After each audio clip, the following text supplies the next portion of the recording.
Olá, meu nome é Ronaldo e eu estou dando início à apresentação do nosso trabalho integralizador multidisciplinar.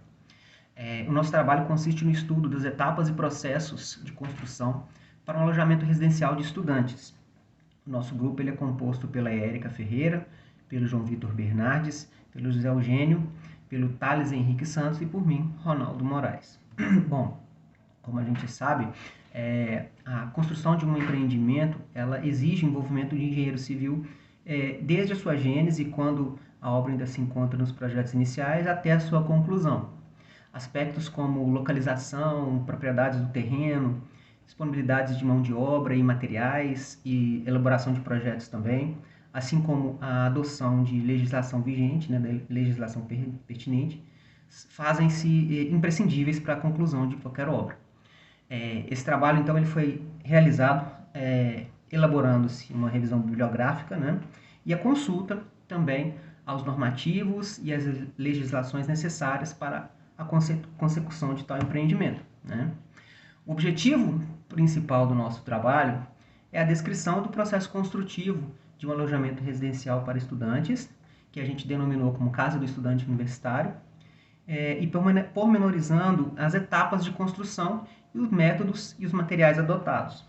Como objetivos específicos, nós podemos citar que é a realização de levantamento topográfico e a determinação dos volumes de corte e aterros, o levantamento, estudo e a caracterização do solo, o desenvolvimento de um projeto arquitetônico para o empreendimento, o desenvolvimento do projeto hidrossanitário também, a elaboração de um processo de segurança contra incêndio e pânico, a elaboração de memorial descritivo e de cálculo, a concepção do orçamento da obra, uma explanação sobre os materiais e as técnicas de construção utilizadas para esse trabalho, e também a produção de um projeto de segurança do trabalho para o empreendimento. Para a decisão de escolhermos um alojamento de estudantes como objeto do nosso trabalho, nós levamos em consideração diversos fatores, como fatores orçamentários, de viabilidade financeira, de viabilidade de localização também e de necessidade. Então, nós levamos em consideração não apenas os fatores das disciplinas estudadas, mas também levamos em consideração o intuito de fazermos algum empreendimento que realmente tivesse utilidade real para aquele local onde ele está inserido. E levando isso em consideração, nós vimos que, como o local possui a Universidade de Minas Gerais e o Cefet, além da UFSJ também que está próximo ao local, isso nos dá um respaldo de que aquele empreendimento ele teria uma real utilidade e teria viabilidade financeira dentro da realidade atual, não apenas fictício. Bom, então falando um pouco mais sobre esse empreendimento, ele é um alojamento, como eu disse, para estudantes universitários, é um edifício com 4 pavimentos tipo, ele é composto de 4 pavimentos tipo, com um total de 8 apartamentos, são 2 apartamentos por andar. Tem a capacidade de alojar 8 estudantes por cada apartamento, com exceção de um apartamento térreo, onde possui adaptação para portadores de necessidades especiais de locomoção. A estrutura ela é composta por pilares, vigas, lajes em concreto armado, formando pórticos e grelhas. Nós descreveremos a seguir as metodologias utilizadas em cada etapa da execução do nosso trabalho. Serão apresentados também os projetos pertinentes para cada passo da execução até o final. Eu passo a palavra agora para o Thales, que vai iniciar a explanação sobre os trabalhos de topografia do empreendimento. Quanto à topografia do terreno, ela pode ser dividida em 3 etapas para ficar melhor entendível e de forma mais objetiva, onde a primeira etapa foi a coleta dos dados, onde fizemos levantamento planimétrico, a segunda etapa foi a elaboração dos projetos e a terceira etapa é a fase de demarcações. Quanto à primeira etapa, nós integrantes do grupo fomos até o terreno com uma estação total e coletamos todos os dados pertinentes, como por exemplo, vértices do terreno para ligação do perímetro, níveis do interior do terreno para poder gerar curvas de nível, larguras de passeio, larguras de ruas e todas as informações pertinentes para a hora da elaboração de um projeto. Estando o levantamento, a topografia concluída, fizemos o descarregamento da estação total, gerando uma caderneta de campo. E os dados dessa caderneta foram inseridos no arquivo DWG, através do software AutoCAD, onde elaboramos todos os projetos em cima desse levantamento planeoaltimétrico.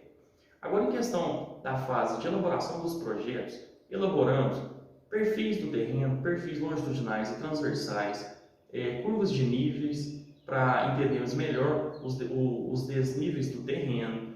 Geramos também a planta planeoaltimétrica, como podem ver nesse slide e essa imagem. Geramos um modelo em 3D, não só para poder gerar a imagem, mas também para poder confirmar o volume de terra, de movimentação de terra, né?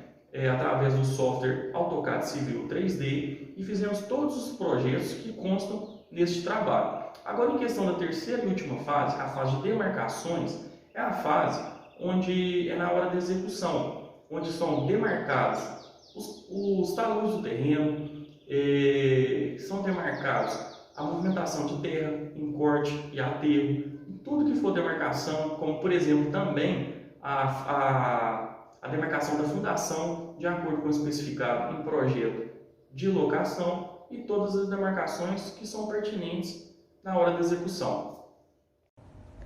Boa noite, meu nome é Erika, eu vou falar um pouco do estudo dos solos. Em 2018, estivemos no local do lote e fizemos a análise do solo para determinar as ações que serão necessárias no nosso projeto. Foram recolhidas do local 3 amostras de solo, aproximadamente 1 kg. Seguimos todas as normas e fizemos os ensaios. O primeiro ensaio foi a granulometria, especificação do diâmetro do material que compõe o solo. Como mostra a tabela ao lado, usamos a peneira 4, 10, 40, 80, 200. E obtivemos uma classificação de 0% de pedra, 94,35% de areia, 5,64% de finos. Depois disso, fizemos a curva da granulometria, onde tivemos o resultado do coeficiente de uniformidade e o coeficiente de curvatura, como mostra o slide. A gente obteve o solo uniforme e o solo bem granulado. O segundo ensaio foi o limite de liquidez.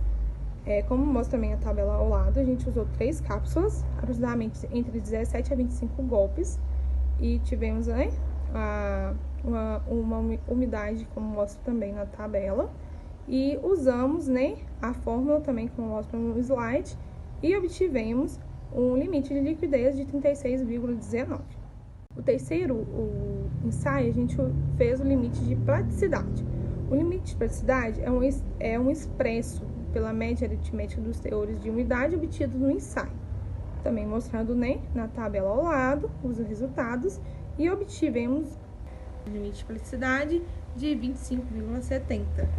O próximo foi o índice de praticidade, O índice de praticidade ajuda a classificar a praticidade de um solo, obtido através de uma diferença entre o limite de liquidez e o limite de praticidade, como mostra a forma também no slide, e obtivemos um resultado de 10,50. E o resultado foi uma praticidade média. Próximo a isso, a gente fez o ensaio de compactação. O que é? É uma preparação das amostras, seguindo a NBR 6457. É um ensaio de próprio normal, como mostra na tabela ao lado, os resultados. E esse ensaio, o que traz para a gente, Uma diminuição do índice de vazios no solo, e evita possível recalque na nossa área do empreendimento. Olá a todos, meu nome é José Eugênio e apresentarei a partir de agora o projeto arquitetônico.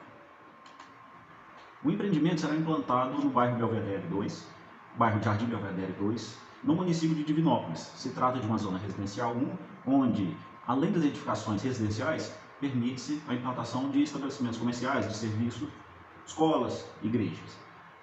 Será implantado num terreno de 6.647 metros quadrados. Para a elaboração do projeto arquitetônico, recorremos a um rol de leis e normas de abrangência municipal, estadual e federal.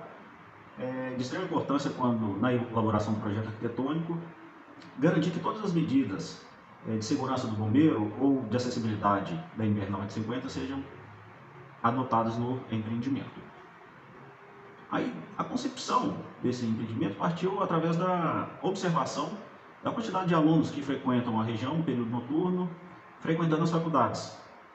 Então, o nosso empreendimento, que possuirá 1.036 metros quadrados, será capaz de acomodar 60 ocupantes, sendo distribuído em 4 pavimentos, onde se encontram 2 apartamentos por pavimento, e no pavimento térreo haverá um apartamento acessível.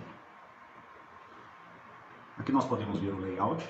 Trata-se de um empreendimento com pavimento seco, onde cada apartamento possui 2 quartos, 2 banheiros, uma sala de cozinha conjugada e uma lavanderia. Cada apartamento tem capacidade de alojar 8 estudantes, exceto por um apartamento no pavimento térreo, onde a ocupação máxima será de 4 estudantes. O projeto de dimensionamento das instalações sanitárias é de fundamental importância. É a partir dele que nós vamos garantir que não haverá incompatibilidades de projeto durante a execução dos outros sistemas da edificação. Devem garantir a vazão e pressão adequada, conduzir os efluentes gerados na edificação até a rede pública de esgoto e também captar e afastar as águas pluviais. Todas as tubulações do sistema devem ser estanque, não produzir ruídos e garantir a saúde e salubridade, a segurança e a salubridade dos ocupantes, evitando o retorno de gases e a contaminação da água potável. Para essas instalações, nós utilizamos para água fria um método de consumo provável, que após o somatório das vazões de todos os aparelhos, o aparelho de utilização, aplique-se o coeficiente redutor, uma vez que é pouco provável que todos os aparelhos estarão funcionando ao mesmo momento. Também a forma de ferro e sal. De esgoto, nós utilizamos o método unidade de Hunter de contribuição, para drenagem pluvial, a fórmula de Manning, utilizando a equação de intensidade, duração e frequência para a obtenção da vazão de projeto. O sistema adotado para a alimentação da edificação foi o sistema indireto, ou seja, toda a água fornecida pela concessionária será armazenada e a partir daí distribuída para o empreendimento. Considerando uma população de 60 habitantes e um consumo de 200 litros por dia por habitante, 2 dias, e a garantia de 2 dias de abastecimento, caso haja interrupção do abastecimento da concessionária, encontramos 25 mil litros. Nós adotaremos 2 reservatórios de polietileno, sendo um de 15 mil e outro de 10 mil. Após o dimensionamento, considerando as tubulações de conexões em PVC, que é o que de fato será empregado no empreendimento, nós encontramos vários barreletes, que são as primeiras tubulações após o reservatório e que correm abaixo da cobertura, em cima da laje. Encontramos um diâmetro nominal de 50 e 40. Para as colunas, 40 e 32 e 25, para fazer o abastecimento vertical. Os ramais, que são as derivações das colunas para o interior das unidades autônomas, de 25 milímetros, e os subramais, que ligam todo o sistema de abastecimento, que é o último trecho das tubulações que liga o sistema de abastecimento aos aparelhos de utilização. As instalações de esgoto, nós utilizamos o método de Hunter de contribuição, e a condução dos efluentes é a por gravidade, ou seja, não há necessidade de bombeamento do esgoto. Nessas imagens nós podemos ver os elementos que compõem esse sistema. Também para o empreendimento será empregado para o sistema de esgoto tubos e conexões em PVC, e ainda será empregado caixa de inspeção em PVC também, em todo entrocamento ou mudança do fluxo, do sentido do fluxo. As caixas de gordura ficarão no pavimento térreo e essas caixas ainda ficarão a menos de 2 metros de distância dos tubos de queda, permitindo a inspeção e a manutenção dos tubos de queda. Nós encontramos, por exemplo, para os ramais de descarga, 40, 50 e 100 milímetros, vai depender do aparelho que está ligado a ele, seja um lavatório, uma pia de cozinha ou um vaso sanitário, e para os demais elementos, esses diâmetros. A drenagem pluvial, nós utilizamos a fórmula de Manning, e para encontrar a vazão do projeto, nós utilizamos o software Pluvio, que fornece os dados necessários para inserir na equação de IDF. Então, os dados que nós utilizamos foi o tempo de retorno de 5 anos, que é para coberturas, a intensidade pluviométrica de 187,54 milímetros por hora, o tempo de duração definido pela NBR 844 para a drenagem pluvial predial, são 5 minutos, e a vazão de projeto máxima que encontramos foi de 481,32 litros por minuto. Com essa vazão, nós conseguimos dimensionar o sistema. Nós empregaremos calhas de chapa metálica de 20 por 30, vamos manter essa seção fixa para que não haja nenhuma dúvida durante a instalação. Rufos e brigadeiros também em chapa metálica. As tubulações e conexões todas ficaram em 100 milímetros e utilizaram caixas de areia nos entrocamentos, que é para evitar a continuidade de qualquer contaminante ou partícula sólida que tenha entrado na tubulação, evitar que ela continue e cause alguma obstrução no tubo. E essa água será despejada na sarjeta. O processo de segurança contra incêndio e pânico ele é necessário para toda e qualquer edificação, exceto edificações unifamiliares. Para a elaboração desse processo, nós utilizamos decretos, leis estaduais e federais e principalmente as instruções técnicas do Corpo de Bombeiros. Tudo isso para a obtenção do AVCB, o Auto Vistoria do Corpo de Bombeiros, que é o produto final desse processo, que garante que a edificação cumpre as exigências legais. Através das ITs, nós conseguimos classificar as edificações. A Casa do Estudante Universitário tem sua ocupação residencial, faz parte da divisão A2 e a sua carga de incêndio é 300 MJ por metro quadrado, o que é classificado como risco baixo. Através da IT01, nós encontramos as restantes para proceder com o dimensionamento e aplicação das medidas exigidas. Então, a partir dela, nós encontramos a IT08, saída de emergência, também para definição da carga de incêndio, a IT09, e os outros itens necessários são a iluminação de emergência, sinalização e o sistema de proteção adotado foi por extintores. No interior das unidades essenciais, não é necessário aplicar nenhuma medida de segurança, nenhum extintor, nenhuma placa, nem iluminação. Então, no empreendimento, todas as medidas foram aplicadas nas áreas de uso comum, nas escadas e nos halls. Aqui nós podemos ver todas as medidas aplicadas, extintores, iluminação, as placas. No projeto é possível conferir o código de cada um, a simbologia e a legenda. Em questão do projeto estrutural, este também pode ser explicado por etapas para ser entendido com maior clareza. A primeira etapa é a etapa de concepção estrutural, onde foi definido o sistema estrutural, foram alocados os pilares em planta, conforme o layout arquitetônico, foram pré-dimensionadas as seções das vigas, conforme os edredons e pilares, e definidos outros parâmetros para dimensionamento, como, por exemplo, os coeficientes de rugosidade e o fator topográfico para a determinação das cargas de vento. Na segunda etapa, foi realizado o dimensionamento de edificação, com o auxílio do software TQS. Lembrando que o software foi apenas uma ferramenta num processo de dimensionamento. Então, após lançar toda a estrutura, com todos os pilares, com todas as vigas, com todas as lajes e sobrecarga, como por exemplo os 25 mil quilos que foram oriundos do volume de água dos reservatórios, foi realizado o primeiro processamento de edificação, em que gerou alguns erros. Esses erros foram corrigidos e houve outros processamentos. Um ponto importante também é que calculamos o coeficiente gama Z para vermos o quão significativos são os esforços de segunda ordem na edificação e classificar a estrutura quanto à deslocabilidade dos nós. No caso, o gama Z resultante dos cálculos foi de 1,02, o que significa que é uma estrutura de nós fixos e os esforços de segunda ordem são desprezíveis, segundo o item 15.4.2 da NBR 6118, atualizado em 2014, já que o valor de gama Z ficou abaixo de 10% dos valores de esforços de primeira ordem. Após a correção dos erros e sendo realizado o processamento sem nenhum alerta de erro, passamos para a fase de maior importância, que foi a fase de análise estrutural, onde conferimos elemento por elemento estrutural, onde foram averiguadas a estabilidade global da edificação, os deslocamentos conforme estado limite de serviço, sendo averiguados flashes em vigas, flashes em lajes, deslocamento horizontal por efeito de cargas de vento, ou seja, foram averiguados toda a questão de estabilidade e resistência da edificação de acordo com os parâmetros estabelecidos pela NBR 6118, atualizada em 2014, de todos os elementos estruturais.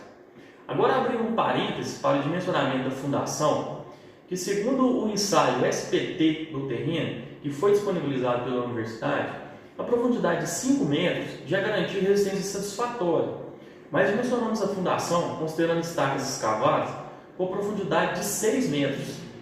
Isso foi feito levando em consideração que a resistência do solo a 6 metros apresentou uma resistência maior, relevante, foi bem relevante esse aumento de resistência.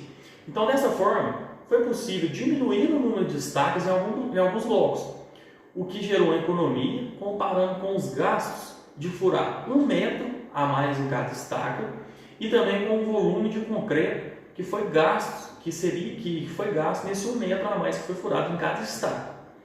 Então, agora, estando a edificação dimensionada e analisada a estabilidade, a resistência, as taxas de aço de todos os elementos e demais verificações, o último passo foi gerar todas as plantas do projeto estrutural para poder ser enviadas à obra e ser executadas conforme o projeto.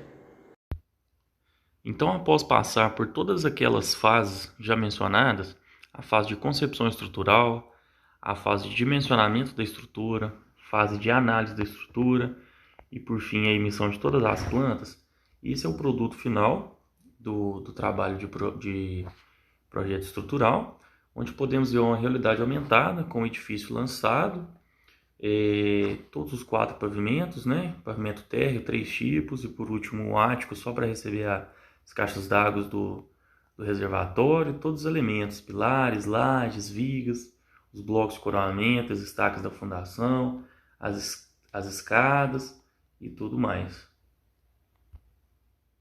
Orçamento. Para a realização do orçamento, foram consultadas a tabela do SINAP e CETOP para se obter a composição de custo dos insumos. Obtivemos um custo direto de aproximadamente R$ 1.926.000. O custo indireto foi adotado de 20% do custo direto, que foi aproximadamente R$ 385.000. Considerou-se uma alíquota para a administração geral de 5% da soma dos custos diretos e indiretos. Os imprevistos contingentes foram de 1% e os custos financeiros de 1,5%. Foi adotado um lucro líquido de 8% e os impostos PIS, COFINS e ISS, que foram respectivamente 0,65%, 3% e 5%. Obtivemos então um preço de venda de aproximadamente R$ 2.485.000 e um BDI de 29%. Aqui podemos ver a curva ABC obtida. As faixas das classes foram de 50% para a classe A, de 50% a 80% classe B e os demais classe C. Os itens da classe A foram forma e desforma das vigas, alvenaria em bloco cerâmico, calçados laterais, reboco, fornecimento e lançamento do concreto usinado e corte e dobra de armação do aço CA50, que apresentou 47% do custo da obra. Os demais itens podem ser vistos no apêndice M. Materiais e técnicos de construção. Serviços preliminares. Para dar início à obra, primeiramente é feita a limpeza do terreno, com uma reta escavadeira, e com a ajuda da mesma também é feita a movimentação de terra necessária. Em seguida é feita a locação e o gabarito da obra, e então é realizado o fechamento do local que tapamos, onde também é fixada também a placa de identificação. Na parte de infraestrutura, primeiramente realiza-se a escavação das estacas, utilizando um talhado helicoidal com uma profundidade de 5 metros.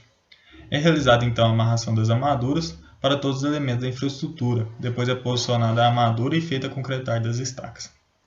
Parte-se então para a escavação dos blocos e para as vigas baldrames. É feito o posicionamento das armaduras e concretagem dos mesmos e então é levantado o muro de arrimo.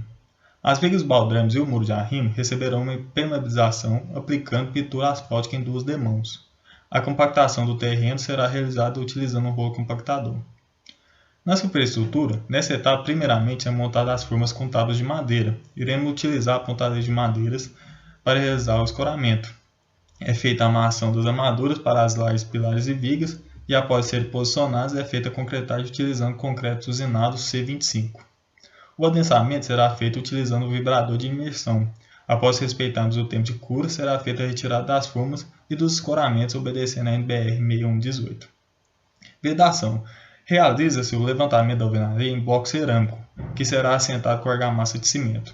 Na alvenaria que será levantada sobre as vigas baldrames, será aplicada uma argamassa com aditivo impermeabilizante nas 3 primeiras fiadas. Em todos os vãos de portas e janelas serão empregadas vergas contra vergas, e o encunhamento será feito com cunhas de cimento ou argamassa expansiva própria para esse fim. A parte de revestimento começa com chapisco, realizado com areia grossa e um traço 1:3 e terá uma espessura de no máximo 5 mm. No embolso será utilizado areia média e cal, com espessura de 20 mm e um traço de 1:2/6.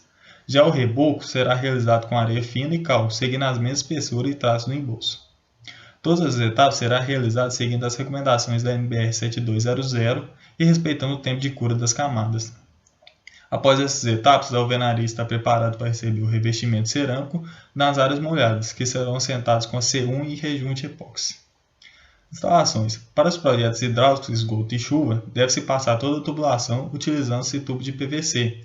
Para os ramais internos do piso, deverá ser mantida uma inclinação mínima de 1% ao longo de toda a tubulação. Na parte externa, a tubulação terá uma profundidade mínima de 35 cm para evitar danificações.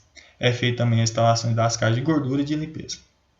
Para a instalação elétrica, serão utilizados eletrodutos flexíveis corrugados. As caixas de energia 4x2 e 4x4 também serão embutidas na alvenaria. Os pisos. Para nivelar o local, é feito um contrapiso utilizando argamassa de cimento. Será utilizado um revestimento cerâmico antiderrapante, assentado com argamassa C1 e rejunte epóxi nos banheiros. Já nos demais cômodos, será utilizado rejunte acrílico.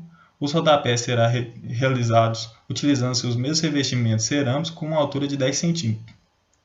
A cobertura, a laje primeiramente é impermeabilizada com Viticote, que será aplicado com trinchas, seguindo as recomendações do fabricante. A estrutura escolhida foi de madeira, devido à sua facilidade de execução, e será utilizada telhas metálicas. Após a instalação das telhas, instalados os sulfos, calhas e pingadeiras. Esquadrilhas. Serão utilizadas janelas de vidro temperado de correr nos cômodos dos apartamentos, e nos banheiros serão instalados basculões de alumínio. As portas dos apartamentos serão de madeira e de abrir. As mesmas receberão tratamento anti-cupim, serão lixadas e envernizadas. Já as portas de entrada do edifício serão em vidro temperado e de correr. As bancadas de louças e metais. Nessa etapa é realizado o assentamento das bancadas e instalado as pias inox nas cozinhas e os lavatórios de louças nos banheiros. A área de serviço contará com um tanque de fibra para roupa. São feitas também as instalações das torneiras, registros e chuveiros. Pintura geral. Nas paredes internas serão aplicados primeiramente o selador. Depois será aplicada a massa corrida e por último é aplicada a tinta látex cor branco gelo. Nas paredes externas e de área molhada será aplicado um selador e massa acrílica.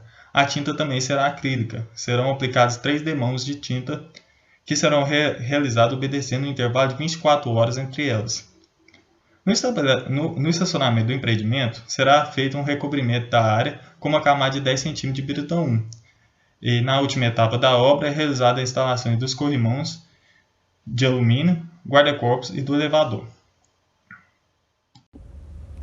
Segurança do trabalho é um conjunto de normas, técnicas, programas e procedimentos, como Programa de Controle Médico e Saúde Ocupacional, Programa de Gerenciamento de Risco, Programa de Condições e Meio Ambiente de Trabalho na Indústria e na Construção, norma regulamentadora, NR18, Equipamento de Proteção Individual e Equipamento de Proteção Coletiva, NR6, Engenharia de Segurança e em Medicina, Programa de Prevenção e Risco. E o processo de construção civil não seria diferente. Seriam implantadas essas técnicas para garantir a saúde dos cobradores prestando serviço para a empresa. E para facilitar ainda mais o entendimento, eles criam um mapa de risco, onde é composto por círculos, tamanho de círculos e cores, onde facilita melhor visualização e entendimento dos cobradores perante o risco que eles estão correndo ali, durante o local que eles estão. Como mostra também no slide, a gente fez o nosso mapa de risco dentro do canteiro de obras, onde a gente tem um almoxarifado, o banheiro, a montagem de estrutura e entre outras coisas. Também mostra como se é elevado, moderado ou leve o acidente pelas cores. Concluímos então assim a nossa apresentação do trabalho integralizador multidisciplinar. Expusemos a forma como atingimos os nossos objetivos anteriormente propostos e salientamos que todos os projetos necessários à consecução do nosso trabalho encontram-se disponíveis nos apêndices e as referências bibliográficas também estarão disponíveis na nossa parte escrita, que também está sendo enviada em anexo para vocês, professores. Em nome de todos do grupo, agradeço a atenção de todos e muito obrigado.